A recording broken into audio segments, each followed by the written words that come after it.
الحمد لله نحمده ونستعينه ونستغفره ونؤمن به ونتوكل عليه ونشكره ولا نكفره ونعوذ بالله من شرور أنفسنا ومن سيئات أعمالنا من يهدي الله فلا مضل له ومن يضلله فلا هادي له ونشهد أن لا إله إلا الله وحده لا شريك له ونشهد أن سيدنا وسندنا وحبيبنا ومولانا محمدا عبده ورسوله أرسله بالحق بشيرا ونذيرا وداعيا إلى الله بإذنه وسراجا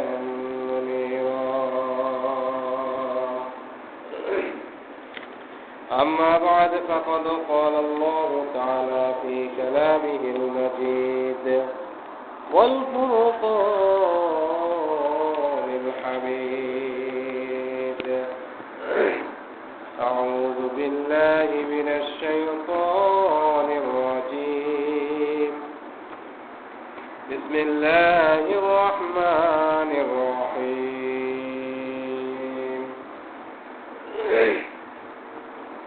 إن الله يأمر بالعدل والإحسان وإيتاء ذي القربى وينهى عن الفحشاء والمنكر والبغي يعظكم لعلكم تذكرون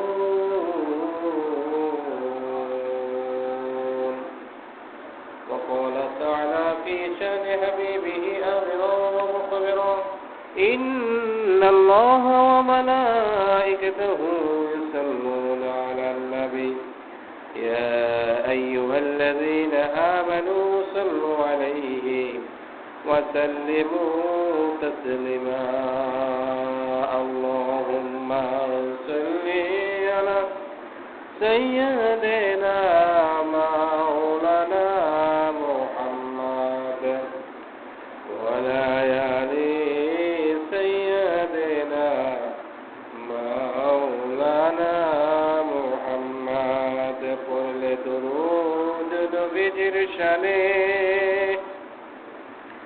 জীবনের গুনাহ মাফ হয় আল্লাহর নবীর মুহাব্বতে আল্লাহর জান্নাত পাওয়া যায় আল্লাহুম্মা সাল্লি আলা সাইয়্যিদিনা মাওলানা মুহাম্মদ ওয়া আলা আলি সাইয়্যিদিনা مولانا محمد بلغ العلا بكماله كشف الدجى بجماله أسرت جميع خصاله صلوا عليه وآله دهيد جامع مسال محمد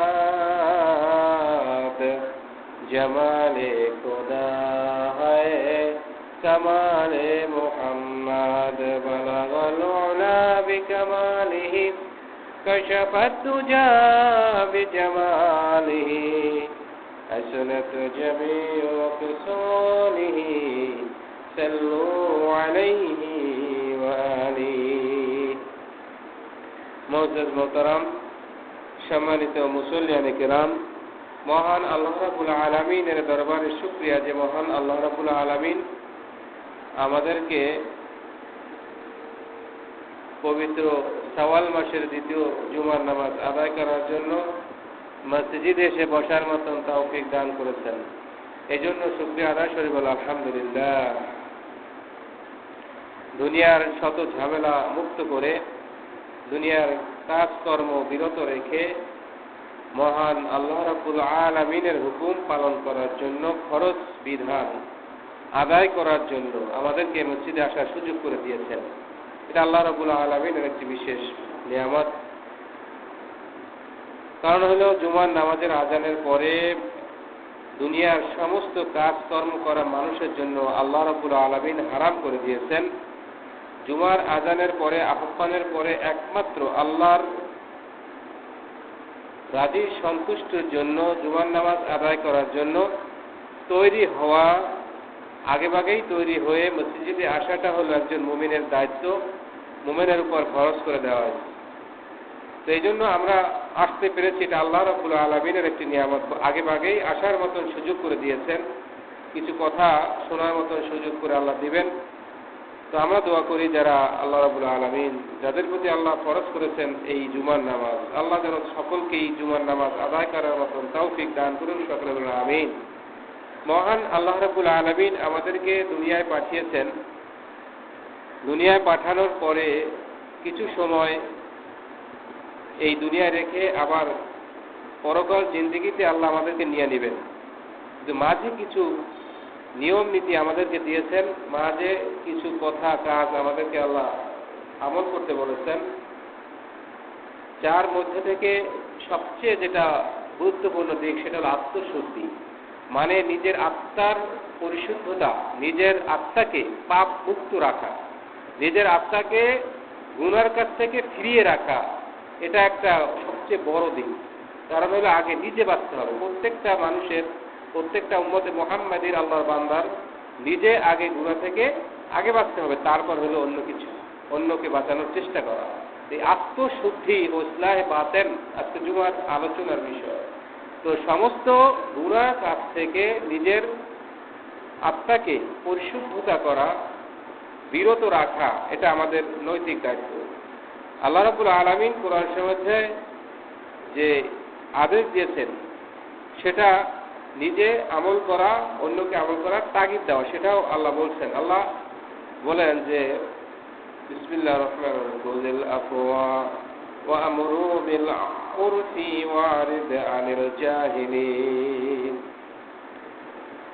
মহান আল্লাহ রাব্বুল আলামিন বলেন, হে নবী, আল্লাহকে নবীকে উদ্দেশ্য করে বলেন, আপনি মানুষের প্রতি ক্ষমা সুন্দর স্বভাব অবলম্বন করুন এবং মানুষকে সত্য ও ন্যায়ের আদেশ করুন, আর মূর্খ অসভ্য লোকের আচরণ থেকে নিজেকে বিরত রাখুন। আল্লাহ রাব্বুল আলামিন যে তাকে এই নিষেধগুলো করছেন, কিন্তু আল্লাহর রাসূল কিন্তু এটা করেন নাই কখনো। কারণ আল্লাহ রাব্বুল আলামিনের রাসূল ছিলেন সুন্দর মনের মানুষ। ইন্নাকা লাআলা খুলুকিন আযীম, সবার ঊর্ধ্বে রাসূলের স্বভাব চরিত্র ছিল। তার মনের মধ্যে কখনোই একটা মানুষ যে কাউকে কষ্ট দিবে তার মনের মধ্যে ছিল না এবং করেন নাই। তার সুন্দর স্বভাব ছিল। অথচ আল্লাহ রাব্বুল আলামিন তাকে উদ্দেশ্য করে আমাদেরকে বুঝাইতে চাইতেছেন, আমাদেরকেই বলতেছেন যে তোমরা কি করো, ক্ষমা সুন্দর স্বভাব অবলম্বন করো, মানুষদেরকে ক্ষমা চোখে যেটা দেখা দরকার সেটাকে দেখা, এবং কি করো, বিল মারুফ ওয়া আমরু বিল মারুফ ওয়ারিদ, এবং কি করে সত্য পথের, সত্য ন্যায়ের আদেশ করো। মানুষদেরকে সৎ পথের আদেশ এবং অসৎ পথের নির্দেশ, এটা আমাদেরকে আল্লাহ বলে দিয়েছেন। এটা মুসলমানের একটা দায়িত্ব, মানুষদেরকে সৎ পথের আদেশ করা, অসৎ পথের নিষেধ করা, ভালো কাজগুলোর প্রতি আদেশ করা, খারাপ কাজগুলোকে নিষেধ করা। যথাসম্ভব মানুষের শক্তি অনুযায়ী একটা মানুষকে, নিজের সন্তানকে, নিজের আত্মীয় স্বজনকে, প্রতিবেশী যারা আছে তাদেরকে নিজের সম্বল অনুযায়ী যদি সামর্থ্য থাকে, নিজে আগে ওই সৎ কাজটা করা, অসৎ কাজ থেকে দূরে থেকে তারপর মানুষদেরকে এই আদেশ দেওয়াটা, এটা আল্লাহ আমাদেরকে হুকুম দিয়েছেন যে সৎ কাজের আদেশ করো, অসৎ কাজের নিষেধ করো। এবং রাসূলকে বলছেন যে আপনি মূর্খ এবং অসভ্য লোক, আমাদের সমাজে আমরা কিছু মূর্খ আছি যাদের আচরণ হলো অসভ্যতা। অনেক সময় দেখা যায় যে তাদের সাথে কথা বলতে গেলে নিজের মান সম্মানে বাধে, নিজের সম্মান হানি হয়ে যায়। কিছু মূর্খ মানুষ আছে তাদের সাথে কথা বললে নিজের মান সম্মান চলে যায়। এই জন্য বলা হয়েছে যে এই মূর্খর সাথে কথা বলা যাবে না, তাদের থেকে দূরে সরতে হবে। এবং এইসব আচরণ আমার মনের মধ্যে যেন আমার মধ্যেও না থাকে, আল্লাহ রাব্বুল আলামিন সেটা বলছেন যে মূর্খ অসভ্য লোক যারা, তাদের অনেক অনেক গুনাহ করে, অনেক বেশি গুনাহ করে, তারা নিজেকে ইসলামের পথে রাখে না, তারা বিভিন্ন সময় নিজের ইচ্ছা অনুযায়ী চলাফেরা করে, মূর্খেরা, এরা তো কিছুই বোঝে না। মূর্খ মানে এই নয় যে সে শিক্ষিত না, মূর্খ হলো তারা যারা শিক্ষিতের মধ্যে মূর্খ আছে না, শিক্ষিতের মধ্যে এই মূর্খ কোন মূর্খ? যে মূর্খরা আচরণ, মানে মানুষের সাথে কিভাবে আচরণ করতে হবে সেইটা তারা বুঝে না, অসভ্য আচরণ করে। একটা শিক্ষিত মানুষ অসভ্য আচরণ করতে পারে, মানুষকে গালাগালি করতে পারে। আবার অশিক্ষিত মানুষও মানুষের সাথে খারাপ ব্যবহার নাও করতে পারে, সে ভালো ব্যবহার করতে পারে, তাই বলে সেটা মূর্খ না। এই জন্য বলা হয়েছে যে মূর্খ হলো ওই লোক যারা অসভ্য আচরণ করে, মানুষের সাথে খারাপ আচরণ করে। এই থেকে আল্লাহ রাব্বুল আলামিন বলছে নিজেকে দূরে রাখুন, সবসময় নিজেকে এর থেকে দূরে রাখতে হবে। কারণ হইল যখন একটা মানুষ মূর্খ হয়ে যায়, গণ্ডমূর্খ যাকে বলি আমরা, তার মধ্যে কোনো ইসলামী কিছু থাকে না, তখন তার মনের মধ্যে অহংকার এসে বাধা দেয়। বিভিন্ন সময় তারা নিজের জিনিসটাকে, মানে নিজের যে বিষয়গুলো, এটাকেই সে প্রাধান্য দেয়। এটা হলো আত্মগরিমা। এই আত্মশুদ্ধির মধ্যে একটা হলো আত্মগরিমা থেকে মুক্ত থাকা, নিজেকে আত্মগরিমা থেকে মুক্ত রাখতে হবে। এ সম্পর্কে রাসূল পাক সাল্লাল্লাহু আলাইহি ওয়াসাল্লাম আমাদেরকে নিষেধ করতেন। ওয়ান আবি হুরায়রা রাদিয়াল্লাহু তাআলা আনহু قال قال رسول الله صلى الله عليه وسلم يقول الله تعالى الكبرياء ردائي والعظمة إجار فمن نازعني واحدا منهما أدخلته النار। এই হাদিসে আল্লাহ রাসূল সাল্লাল্লাহু আলাইহি ওয়াসাল্লাম বলেন আত্মগরিমা, এটা হলো আল্লাহ বলেন হাদিসে কুদসি, আল্লাহ রাব্বুল আলামিন বলেন যে আত্মগরিমা, এই যে অহংকার, প্রকাশ করা, আত্মকে মানে নিজের আত্মা গরিমা, নিজেরকে বড় মনে করা, এটা হলো আল্লাহ বলেন যেটা হলো আমার চাদর, মানে এটা হলো আল্লাহর চাদর, মানে চাদর সবসময় গায়ে দিয়ে রাখে, এটা আল্লাহ করতে পারে, কারণ আল্লাহ কারো প্রতি মুখাপেক্ষী না। এই জন্য আল্লাহ রাব্বুল আলামিন বলেন এটা হলো আমার জন্য, এটা আমার চাদর। অতএব মহত্ব ও গৌরব হলো আমার তহবন্ধ লুঙ্গি, মহত্ব গৌরব এটা আমার জন্য। অতএব তোমরা এর থেকে কি করো? দূরে থাকো। এই বেশভূষণ এটা হলো আল্লাহর জন্য। সুতরাং বান্দা যখন এই বেশভূষণ করে, মানে কি এই আত্মগরিমা করে, অহংকারী করে, তখন কোনটি যদি এটা করে থাকে, তখন আল্লাহ বলেন আমি তার সাথে ঝগড়া বিবাদে লিপ্ত হই, তার সাথে ঝগড়া করবে আর কি, আমি আবশ্যক তাকে দোজখে দাখিল করবো। আল্লাহ বলেন আমি তাকে কি করবো? অহংকারী লোকদেরকে আমি দোজখে অবশ্যই দাখিল করবো, যারা অহংকার করে। আদখালতুহুন নার, তারা কি জাহান্নামী, তাদেরকে আল্লাহ বলেন আমি তাদেরকে জাহান্নামে প্রবেশ করাবো। যারা আত্মগরিমা করে, যারা অহংকার করে, যারা নিজেকে বড় মনে করে যে আমি ছাড়া কেউ বড় নাই, সবাই ছোট, আমারটাই সবচেয়ে ভালো, আমি সবকিছু করি, এইসব মানে বিভিন্ন সময় এইগুলো যারা করে, আল্লাহ বলছেন এদের জন্য কি আমি এদেরকে জাহান্নামে প্রবেশ করাবো। এটা তারা করতে পারবে না, করা ঠিক না একটা মুমিন বান্দার জন্য, এটা জায়েজ নেই। আত্মগরিমা করা জায়েজ নেই। রাওয়াহ মুসলিম শরীফের এই হাদিসটা আনা হয়েছে সহিহ। তারপরে আরো আল্লাহ রাব্বুল আলামিন রাসূল সাল্লাল্লাহু আলাইহি ওয়াসাল্লাম বলছেন যে এই আত্মগরিমা কেন আসে মানুষের। তিনি বলেন যে ওয়ালা রাসূলুল্লাহ সাল্লাল্লাহু আলাইহি ওয়াসাল্লাম ইয়াকুম ওয়াযান্নু ফাইন্না যান্না আকযাবুল হাদিস ওয়ালা তাহাসসু ওয়ালা তাজাসসু ওয়ালা তানাফাসু ولا تحاسدوا ولا تباغضوا ولا تدابروا وكونوا عباد الله إخوانا كما أمركم المسلم أخو المسلم। আর আছে হাদিসে যে আল্লাহ রাসূল সাল্লাল্লাহু আলাইহি ওয়াসাল্লাম আবু হুরায়রা তিনি বলেন তোমরা মানুষের ভুল ধারণা থেকে বেঁচে থাকো, কেননা এই রকম ধারণাটা চরম মিথ্যাবাদের শামিল। আর তোমরা কারোর কোনো দোষের কথা জানতে চেষ্টা করো না।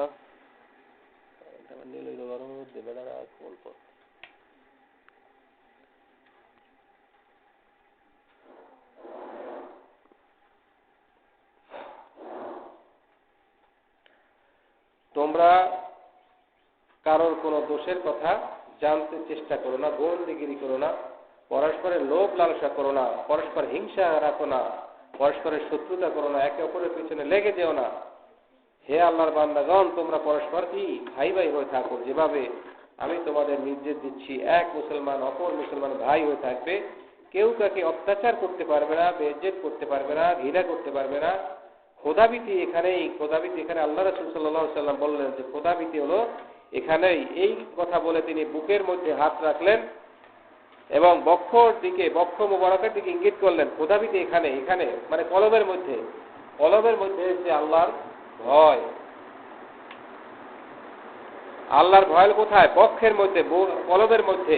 এবং মানুষ এই অন্তর দ্বারা, বক্ষ দ্বারা, কলব দ্বারা সব কিছু করে থাকেন।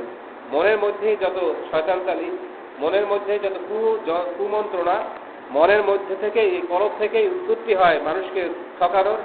মনের মধ্যে থেকেই লোভ, লালসা, সব পরস্পর হিংসা, শত্রুতা, একে অপরের পিছনে লেগে যাওয়া, এগুলো সব কিছু হয় কোথা থেকে? এই অন্তর থেকে, মন থেকে, মনের মধ্যে যে কলব থেকে। এই জন্য আল্লাহ রাসূল সাল্লাল্লাহু আলাইহি ওয়াসাল্লাম বলছেন, বুকের দিকে হাত দিকে যে কলব, মানুষের যে এই যে খোদাভীতি, তাকওয়া, যেটা তাকওয়া হাউনা, এই খোদাভীতি হলো এই মানুষের অন্তরে এখানে নিহিত। অতএব এখানে পরিষ্কার করো, এটাকে সব ঠিক করে দাও, সব ঠিক হয়ে যাবে। এটা আল্লাহ রাসূল সাল্লাল্লাহু আলাইহি ওয়াসাল্লাম বলছেন যে কোনো মুসলমানের অসৎ হওয়ার জন্য এতটুকু যথেষ্ট যে সে তার মুসলমানকে ঘৃণা করবে এবং মুসলমানের প্রতি রক্তপাত করবে, তার সম্মানে আঘাত করবে, তার সম্পদ বিনষ্ট করবে। এটা হারাম। এটা কি? হারাম। মানুষের সম্পদ বিনষ্ট করা, সম্পদকে অন্যায়ভাবে পঞ্জীবিত করা, এটা সম্পূর্ণ কবিরা গুনাহ, হারাম। নিশ্চয়ই আল্লাহ তাআলা যে এই যে আমরা ইবাদত করি, আল্লাহ রাব্বুল আলামিন আমাদের এই সম্পদ, আমাদের শরীর, আমাদের বাহিরের সুরাত, এটা বেশি লক্ষ্য করেন না। তিনি দেখেন আমাদের অন্তরটা। অন্তরে আমার কি আছে? আমি যে নামাজ পড়ি, আমার নামাজের মধ্যে অন্তরে আমার কি আছে? এটাই আল্লাহ রাব্বুল আলামিন দেখেন। যে লা ইয়ানজুরু ইলা আজসাদিকুম, তিনি দেখেন না কোন মানুষের জিসম মোবারক, শরীর, ওয়ালা ইলা সুওয়ারিকুম, এবং কি দেখেন না তার বাহির চেহারা, সুরাত, এগুলো কিছুই প্রত্যক্ষ করেন না, লক্ষ্য করেন না। বরং তিনি কি করেন? ওয়ালা কি ইয়ানজুরু ইলা কুলুবিকুম, তোমাদের অন্তরে কি আছে, তোমার অন্তরের মধ্যে কি নিহিত আছে, এইটা আল্লাহ রাব্বুল আলামিন লক্ষ্য করেন। ওয়া আমালিকুম, এবং তুমি কি আমল করো, তোমার অন্তরে কি আছে আর তুমি কি আমল করো, এইটাই আল্লাহ রাব্বুল আলামিন দেখেন, অন্য কিছু দেখেন। এই জন্য আমাদের যখন ইবাদত করব, সব ইবাদতের মধ্যে অহংকার মুক্ত ইবাদত এবং লোক দেখানোর ইবাদত এটা যেন না হয়। বাইরের বাহ্যিক যে বিষয়গুলো আছে মানুষকে দেখানোর জন্য, এইটা যেন না হয়। তাহলে ওই ইবাদতের কোনো কি নাই, মূল্য নাই, মূল্যহীন। এটা হলো কি? মূল্যহীন ইবাদত। শুধু কাজ করাই হবে, কোনো ন্যাক বা সওয়াব আল্লাহ রাব্বুল আলামিন আমাদেরকে দিবেন না। এই জন্য আমাদের এই অহংকার থেকে বেঁচে থাকতে হবে। তারপরে দেখেন, অহংকারের মধ্যে কিছু লোক আছে, আমরা কিভাবে অহংকার করে বোঝা যায়। ওয়ান আবি যার রাদিয়াল্লাহু তাআলা আনহু নবী সাল্লাল্লাহু আলাইহি ওয়াসাল্লাম ক্বালা সালাসাতুল লা ইউকাল্লিমুহুমুল্লাহ। আল্লাহ রাসূল সাল্লাল্লাহু আলাইহি ওয়াসাল্লাম বলেন, কাল কিয়ামতের ময়দানে আল্লাহ রাব্বুল আলামিন তিন ব্যক্তির সাথে আল্লাহ কিয়ামতের দিন কথা বলবেন না। কয় ব্যক্তি? তিন ব্যক্তির সাথে আল্লাহ রাব্বুল আলামিন কাল কিয়ামতে কথা বলবেন না। কথা না বলাটা মানে কি? তারা জাহান্নামে, আল্লাহ রাগ হবেন তাদের মধ্যে, তাদের সাথে আল্লাহ রাগান্বিত হবেন, কথা বলবেন না। কথা না বলে তো কি অবস্থা হবে, এটা বুঝতেই পারছি। সেই তিন ব্যক্তি কারা? তিন ব্যক্তির তাদের প্রতি আল্লাহ রহমত দৃষ্টিও করবেন না। কারণ হলো কাল কিয়ামতে আল্লাহর রহমত ছাড়া কেউ জান্নাতে যেতে পারবে না, কেউ না। আল্লাহ রাসূলও বলছেন যে আল্লাহর রহমত ব্যতীত আমিও এক পাও আগাইতে পারবো না। তো আমরা তো দূরের কথা, আল্লাহর রহমত ছাড়া আমাদের ইবাদত দিয়ে আমরা জান্নাতে যেতে পারবো না। কারণ আল্লাহর নিয়ামত যেগুলো আমরা খাইতেছি, ভোগ করতেছি, আল্লাহ যদি সেগুলো ধরেন তাহলে আমাদের সামনে আগানোর কোনো উপায় নেই। এই জন্য বলছেন যে আল্লাহর রহমত যাদের প্রতি তাকাবেন, দৃষ্টি দিবেন, তারা জান্নাতি, তাদেরকে আল্লাহ রাব্বুল আলামিন জান্নাত দিবেন। অতএব কিন্তু এই লোকগুলোর প্রতি আল্লাহ রাব্বুল আলামিন রহমতের দৃষ্টিতে তাকাবেন না, বরং কি রাগের দিকে তাকাবেন, রাগ হইয়া তাকাবেন এবং তাদের কোনো অপরাধগুলো মুক্ত করবেন না, মানে গুনাহগুলো মাফ করবেন না। এই লোকগুলা, এই তিন ধরনের লোক, বরং তাদের জন্য আল্লাহ রাব্বুল আলামিন করবেন আযাবুন আলীম, তাদের জন্য রাখবেন মহা শাস্তি। তিন শ্রেণীর লোক, যাদের জন্য কি আল্লাহ রাব্বুল আলামিন তাদের দিকে তাকাবেন রাগ হইয়া, তাদেরকে রহমতের দৃষ্টিতে তাকাবেন না এবং তাদের গুনাহগুলো মাফ করবেন না, এবং তাদেরকে জাহান্নামের শাস্তি তাদেরকে দেবেন। তাই এই কথা রাসূল পাক সাল্লাল্লাহু আলাইহি ওয়াসাল্লাম তিনবার উল্লেখ করেন। আবু যার গিফারি বলেন, নৈরাশ্যর ধ্বংসের অধিকারী ওইসব কারা ইয়া রাসূলুল্লাহ? এখন আবু যার গিফারি বললেন যে এইসব লোক কারা ইয়া রাসূলুল্লাহ? তখন আল্লাহ রাসূল সাল্লাল্লাহু আলাইহি ওয়াসাল্লাম বললেন, এক নম্বরে তিনি উত্তর দিলেন, তারা হলো ওইসব লোক যারা হলো কাপড় পায়জামা লুঙ্গি ইত্যাদি ঝুলিয়ে পরিধান করে টাকনুর নিচে। যারা টাকনুর নিচে লুঙ্গি পায়জামা প্যান্ট আছে না, জামা কাপড়, এইগুলো টাকনুর নিচে ঝুলাইয়ে পড়ে। এই গিরার উপরে পড়া হলো ফরজ, আর গিরার নিচে পড়া হারাম, কবিরা গুনাহ। এইগুলো সমাজের মধ্যে যারা পরে লুঙ্গি যখন পরে ঝাড়ু দিতে দিতে যায়, যখন দেখা যায় কোনো পোশাক পরিচ্ছদ পরে প্যান্ট পরে দেখতে যায় ঝাড়ু দিতে যায় পুরুষের জন্য, এইসব লোক যারা এরা হলো কবিরা গুনাহ, এরা হলো জাহান্নামী। এরা দেখবেন কি যতই আমল করুক না কেন, যতই নামাজ রোজা করুক না কেন, এইরা যারা করে এরা অহংকারী লোক, এরা জাহান্নামী। এরা কাল কিয়ামতের জান্নাতে যেতে পারবে না। লুঙ্গি এগুলো টাকনুর উপরে পড়তে হবে সবসময়, এবং বেখানে যদি কোনো সময় হয়ে যায় সেটা আলাদা ব্যাপার, কিন্তু ইচ্ছাকৃতভাবে সে পরে হাঁটে, সবসময় দেখবেন অ্যাভেলেবেল হাঁটে, সবসময় হাঁটতেছে, ঝাড়ু দিতে আছে রাস্তাটা সবসময়, এদের জন্য বলা হচ্ছে এরা হলো কি কবিরা গুনাহ, এরা হলো জাহান্নামী।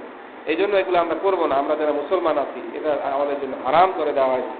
এবং শুধু হারাম না, আল্লাহ রাব্বুল আলামিন এদের প্রতি রাগান্বিত হয়ে তাকান এবং রহমতের দৃষ্টিতে তাকান না, তাদের গুনাহগুলো মাফ করবেন না, এবং কি করবেন, জাহান্নামে তাদেরকে পাঠাইয়া দেবেন। জাহান্নামী, তারা হলো জাহান্নাম, ফি নারে জাহান্নাম, তারা হলো কি জাহান্নাম।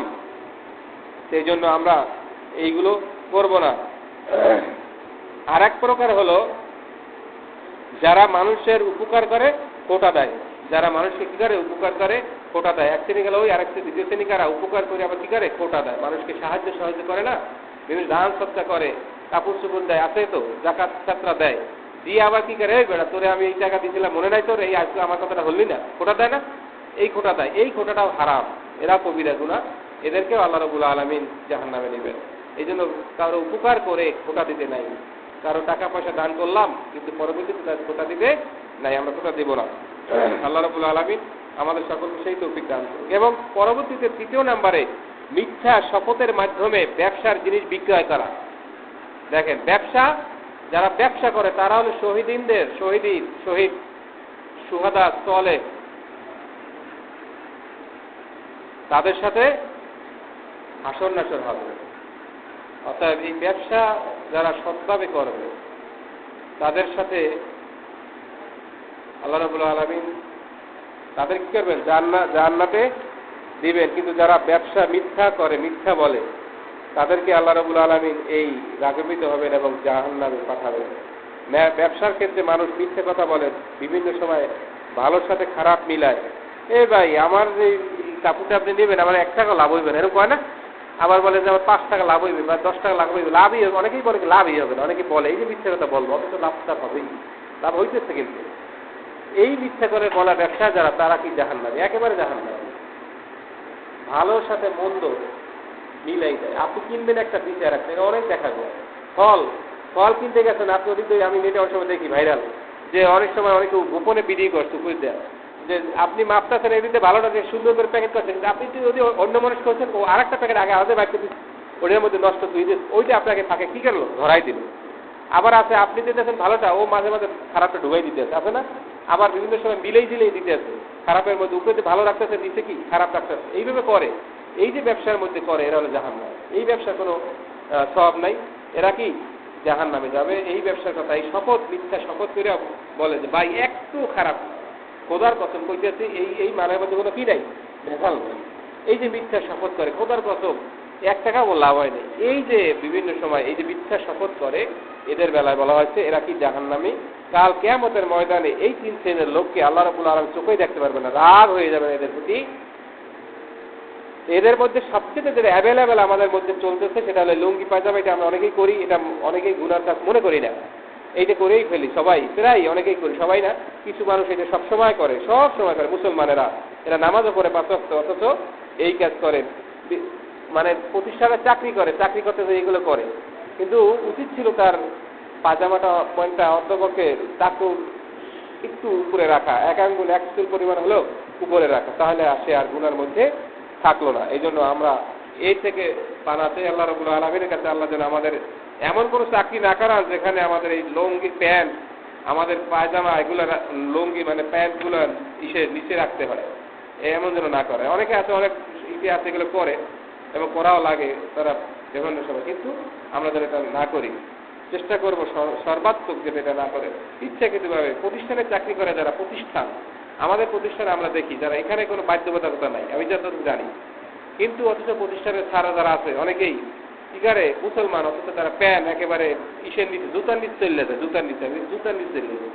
যদি চামড়া জুতা পরে জুতার নিচ যা ছাইল লেভেল চামড় দিয়ে গেছে, মানে প্যান্ট ফিরে গেছে কষায় কষায়, ইচ্ছাকৃতভাবে করে। এটা করার কোনো প্রয়োজনই ছিল না। সে যদি উপরে করতো পয়সা দিতে হইতো না তাকে, বরং তারা ভালো করতে পারে।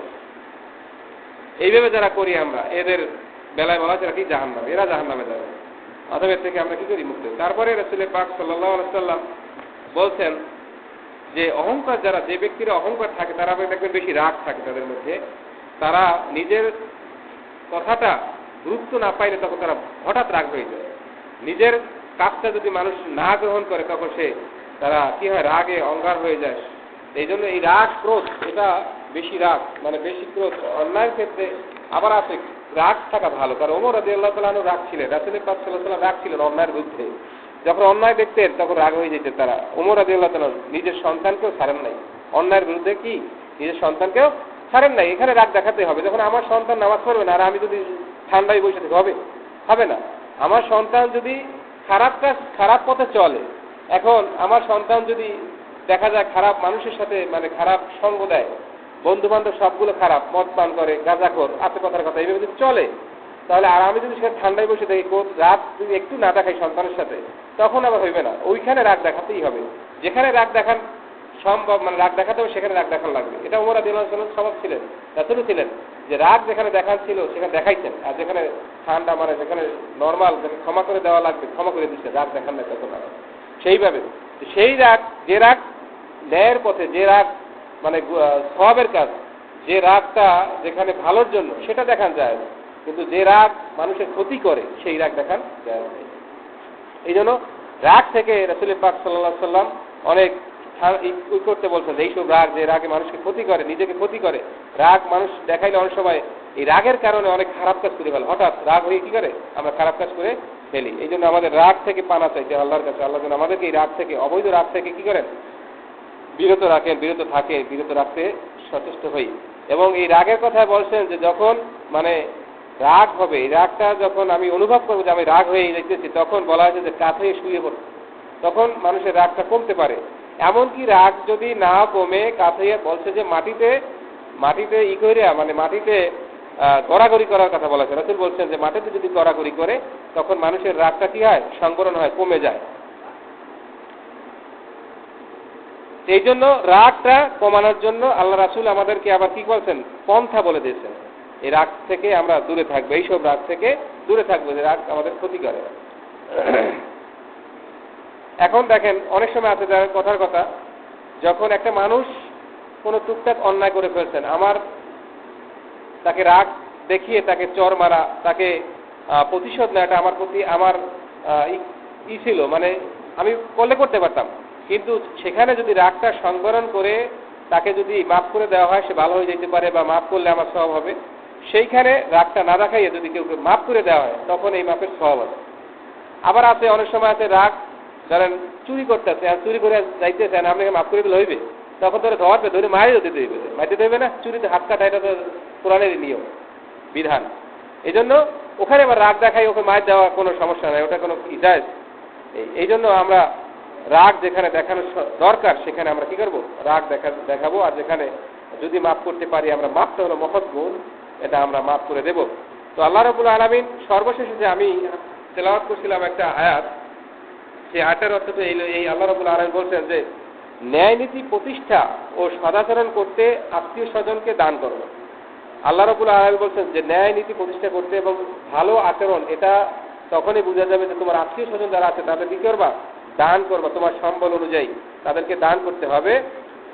আর তিনি যেটা নিষেধ করেন অশ্লীল ও শরীয়ত বিরোধী কার্য, মানে আল্লাহ যেটা নিষেধ করতেন অশ্লীল কাজ, ফাহশা ওয়াল মুনকার, এই অশ্লীল কাজ এবং শরীয়ত বিরোধী কার্যকলাপ এবং অবিচার, অবাধ্যতা, এর থেকে আমরা ফিরে থাকবো। আশা করি তোমরা এর থেকে উপদেশ গ্রহণ করবা। অতএব আমরা এই আত্ম অহংকার, মানে নিজেকে অহংকার যেন না করি, এবং আত্মশুদ্ধি মানে নিজের কলবকে পরিষ্কার করি। কলব পরিষ্কার থাকলে সব পরিষ্কার থাকবে। কলব যদি হয়ে যায়, গুনার কাজে জড়িয়ে খারাপ হয়ে যায়, সব কিছু খারাপ হবে। কলবের মধ্যে যদি ভেজাল থাকে, রাসূল বলছেন যে এটাই হলো তাকওয়ার সবচেয়ে উত্তম কাজ, তাকওয়ার ক্ষেত্রে কলবটা পরিশুদ্ধ করা, এই কলবটাকে পরিষ্কার করা, কলবটাকে মুক্ত করা, কি বলে কলুষমুক্ত করা। মানুষের ক্ষতি যে করি, ক্ষতি করবে, এটা এখান থেকে উৎপত্তি হয়। মানুষকে অমুকের আমি আইতে খেলবো, অমুকের জমিতে আমি পুঞ্জবৃদ্ধি করব, অমুকের সম্পদ আমি অন্যায়ভাবে নিব, এটা এখান থেকেই, কলব থেকেই মানুষের সেটা উৎপত্তি হয়। এই জন্য রাসূল বলছেন যে কলবটা সুন্দর করো, কলবের মন মানুষের ঠিক করো, তাহলে সব কিছু ঠিক হয়ে যাবে। সব আল্লাহকে যদি সেই সঠিকভাবে ভয় করে, সব